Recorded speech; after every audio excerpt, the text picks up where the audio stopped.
The Four Knights of the Apocalypse, Chapter 150, Hope for the New Generation. Tyra, seeing it with his own eyes, can't believe that Nations has just stopped the spirit lance of the King of the Fairies.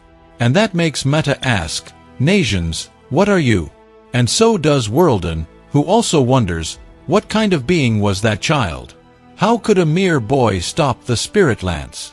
But King quickly replies, "He's not just a boy, he's my son." And unbelievably, Nations not only stopped the spirit spear, but also managed to throw it again at Worlden. He narrowly managed to dodge it. And curiously, this aroused the interest of the magician, who recognized that what she had just done was fascinating. However, at the same time, she became distracted by Nations, and forgot that her real opponent was the King of the Fairies. For that spear was not only an attack against the sorceress, but also a return, as King regained control of the Chastifol. But Worlden didn't seem to mind, and marveled that the Fairy King still wanted to fight.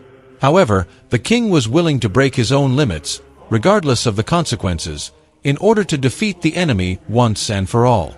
But Worlden advises the Fairy King not to try too hard in that form, because it would be pointless. But King also advises him not to underestimate him. The Fairy King controls his spear in all directions, so as not to give Worlden any chance to escape. But if she can't dodge, then she'll defend herself with absolute defense. The magician blocks the spirit spear using the perfect cube. For Worlden, that would be enough against King in his current state. And at this rate, King would soon no longer be able to continue attacking. And this was clear even to his own sons, who feared that if he continued to struggle like this, he would die. The White Knight admits that it hurts to see the King of the Fairies in this situation. But at the same time, it's a dignified and beautiful moment to die a hero. However, King was unwilling to give up, and asked the sacred tree to give him power so that he could protect his children. Merciless storm. King throws everything he has at Worlden, who, from inside the cube, is surprised by the Fairy King's stance, because according to her, it was madness. Spending the rest of his magic could be fatal. But King was the King of the Fairies, and his duty was to protect the kingdom and his family, and motivated by this, he succeeded, as Chastifol literally broke through the perfect cube, tearing Worlden's body apart.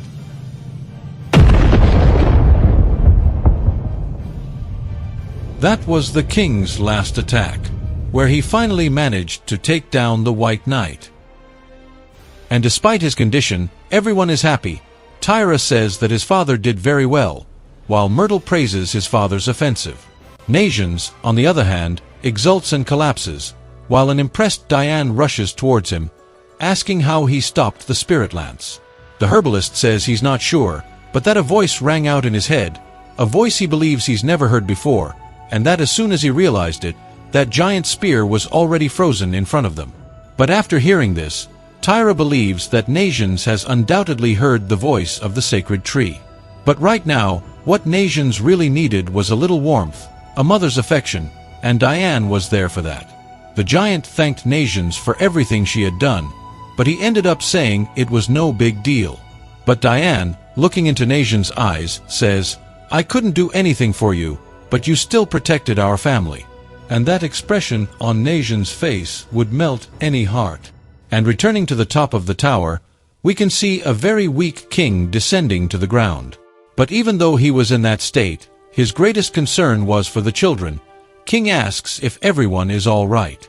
And they also want to know how their father is. However, Sixtus' situation was the most worrying, as he wouldn't stop bleeding. King acknowledges his mistake and apologizes. But Sixtus asks his father not to blame himself, because he admits that he also made a mistake by misjudging the enemy.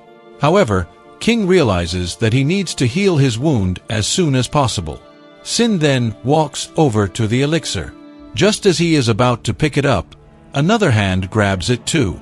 Despite being extremely wounded, Worlden stands up against King, saying that he won't give him the elixir. However, looking at the state of her arm, King is startled and can't believe she's still willing to fight for the elixir in that condition. But the sorceress says that the wound is nothing more than a scratch, and that she is impressed that the king of the fairies believed that it would be enough to defeat her. Seeing the scene, the children became apprehensive, as there was nothing they could do to help their father. Even with his arm torn off, Worldin manages to manifest a dense concentration of magic as he says goodbye, Fairy King. And the king himself recognized that this would be the end of him. A powerful magical attack at close range, so intense that it caught the attention of Diane and the others below. Nations immediately makes a request, and Diane wonders if he really wants to go while he's in that state. However, when we return to the top of the tower, we are surprised to find King still alive. Worldin doesn't understand how he escaped the burning attack unharmed. However, she attacks again, and not just once. The sorceress makes several attacks on King, but once again, nothing happens to King, who escapes completely unharmed. Trying to understand what was going on, Worldin began to realize that her vision was becoming dense, that the images were distorted. She even loses her sense of balance and falls to the ground, leaving everyone confused. After all, what was happening to her? But this was King's chance, and he leapt into the air, taking distance from Worldin. However, even in this situation, the wizard didn't seem to be that worried, but rather curious to understand what was going on, because it didn't make any sense. However, King confesses that even he doesn't know, that he has no idea what happened, but that he is certain of only one thing, that he will never have a better chance than this to defeat him. Chastifol Spirit Spear, first form, Chastifol. However, as soon as he summoned his spear again, King immediately felt his body grow heavy, and his distressed children realized that the Chastifol was losing its shape. And King clearly seemed unable to reverse the situation. Soon Chastifol would disappear completely, but someone appeared saying, "Don't give up yet, I'll help you." That was Nations, who was simply floating next to King. And miraculously, Chastifol returns to its normal state. From afar, Tyra and Diane were amazed, wondering how Nations was flying, while Worldin, for his part, was saying, "You again."